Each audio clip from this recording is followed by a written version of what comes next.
Hi Kiba, what's up? I have some more comic book reviews, and here's the newest batch that just came out this week. So let's get started.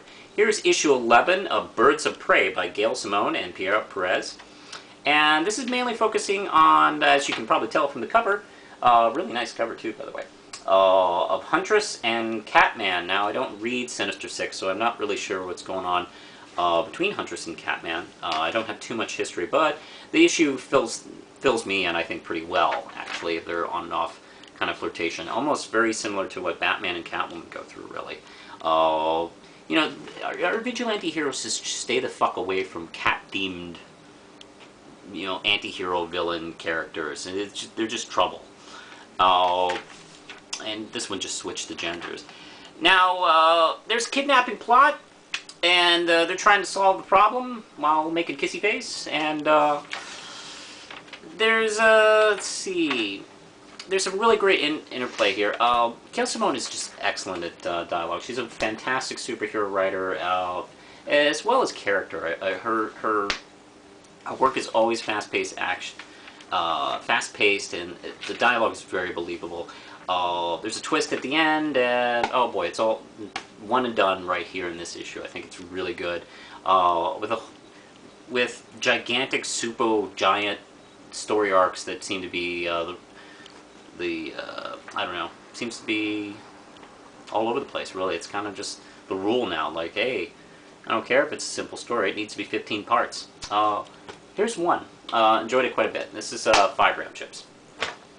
The New Avengers, Brian Michael Bendis, Mike Deodato, and Howard Chaykin. I'm digging the Howard Chaykin chapters, by the way, that take place in 1959. Meanwhile, in the present, an attack on a hammer base that they were trying to set up went pretty bad. They got their asses kicked by Suprema, I think her name is. Who was very impressive and scary, by the way. And Mockingbird is shot in the gut, and she's sent into the hospital. I love this shot of Ben Grimm's Spider-Man and Doctor Strange, who have helped get her there, looking really helpless. I mean, these guys have saved the world like 1,000,000 times each. And now they just look really confused and sad and upset and not sure what to do while the doctors take over. Really, really nice scene. That's one of the things I like what Bendis does. I think he really does know how to make these characters real. I think he's always been excellent at that, actually.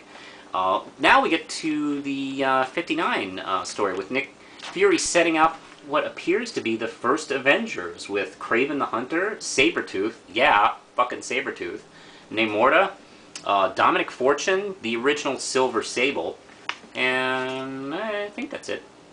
Going after the Nazis in Red Skull in 1959, the post-war Nazis. Meanwhile, we got this issue going on with the fact that Hammer, that's the group that was formed by Norman Osborn when he was the American Patriot and in charge of the Avengers and shit like that. He formed his own team of kind of like recluses from S.H.I.E.L.D., who were just on the extreme right, and some like former terrorists, and you know, just all about fucking psychos. I'm sure guys in Blackwater are in it too. They're still going on without him, so that's what they're doing. And this Spider-Man feels like they were set up, actually, because it just went really bad.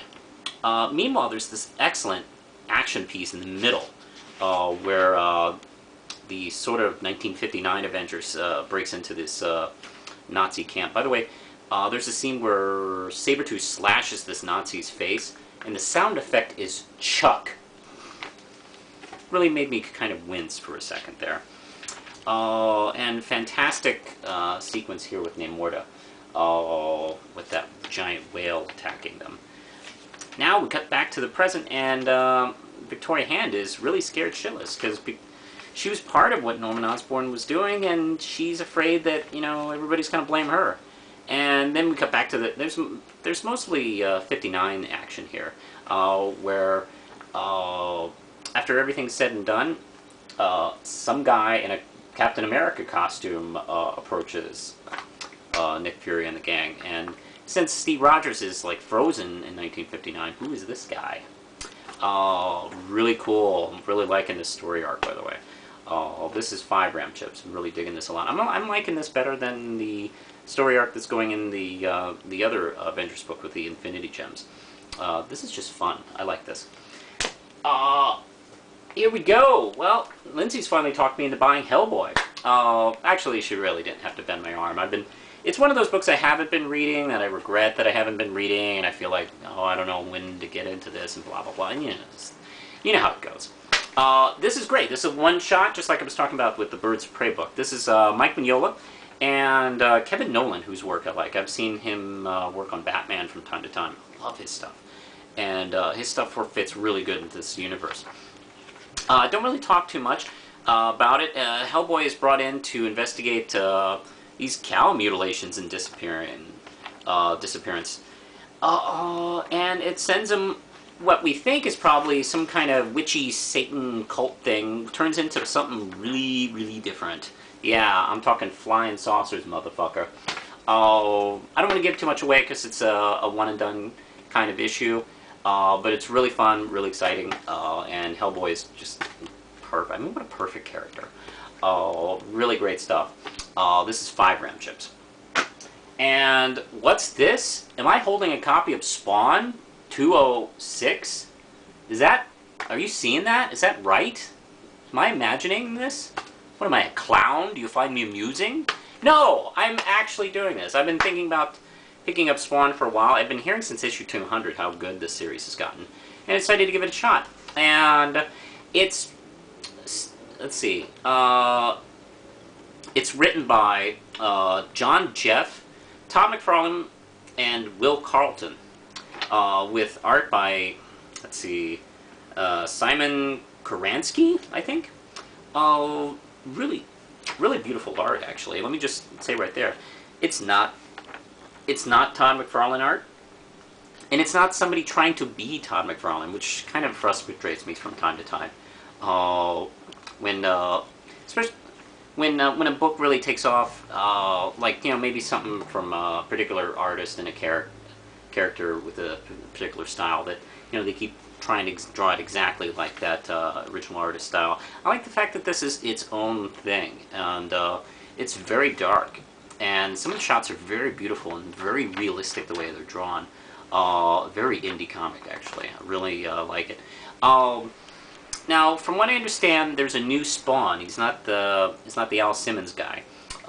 It's a new guy named Jim, who is going about things much differently than Al Simmons did. He's actually kind of in this weird kind of media frenzy because he's healed people with his powers. And now he's become kind of a media star, which is an interesting take on the whole superpower thing in its relationship with the media. Meanwhile, the bulk of this issue is him fighting these demons from hell, who are apparently from last issue, I think they're disguised as vampires. It's like, hey, let's disguise ourselves as vampires. Yeah, pretty exciting action stuff where he, sucks them in to his lair of shadows or something like that. It's pretty badass, actually. Meanwhile, Twitch from Sam and Twitch is looking for Spawn, and they come across each other in the last page. From what I understand, Twitch, he's familiar with the Al Simmons version of Spawn, not really so much this new guy. So kooky hijinks ensue, I suppose, in the next issue. I'm going to take a look at this for a couple issues and see what I think. So far, I like. I'm going to give this probably a strong 4 RAM chips. I'm liking this quite a bit. Yeah, I know. I haven't bought Spawn since issue 12 or something like that. So this is quite a jump for me. But I don't know. Just lately, since it hit issue 200, I've been really thinking about it again. I'm glad I picked it up. I think that's going to be it for now. So push the button, Lindsay.